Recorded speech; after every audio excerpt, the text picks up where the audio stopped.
У нас на ремонте все тот же шаран. В общем, завели его, чутка поработал, начал работать на холостых жестко. Крутим зажигание раньше, позже. Стук появляется при раннем зажигании, когда даешь газу. Ну, на холостых не должен, но все равно постукивает, короче. В общем, и выхлоп у него, получается, соляру через глушитель гонит. То есть густой дым. В общем, позвонили в контору, которая занималась здесь, делала форсунки, ТНВД. Те мягко послали нас подальше. Сказали, подрегулируйте там что-нибудь. Подачу уменьшите сами как-нибудь. И иначе мы за бабки вам сделаем. Типа не гарантийный случай.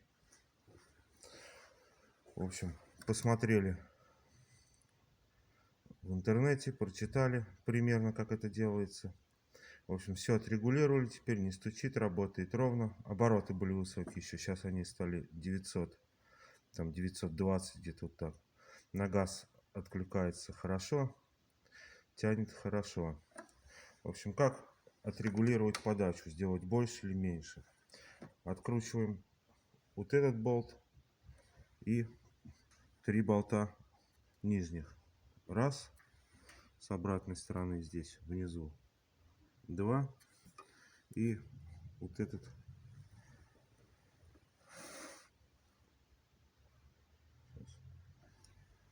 болт 3. Получается, ослабили болты. Если мы двигаем насос вперед к ГРМу, у нас подача становится меньше.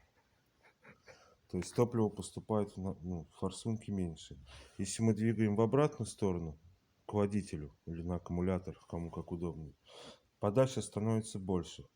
Ослабили, чуть-чуть молоточком постучали, все, стук пропал, когда заводишь. Ну, подвинули немного побольше, получается, работает очень тихо, но на газ откликается хреново. Подвинули чуть обратно, стало получше, но получается, все равно топлива не хватает. В общем, подвигали его туда-сюда, выбрали оптимальное положение. Все, мотор перестал дымить сизом через глушитель.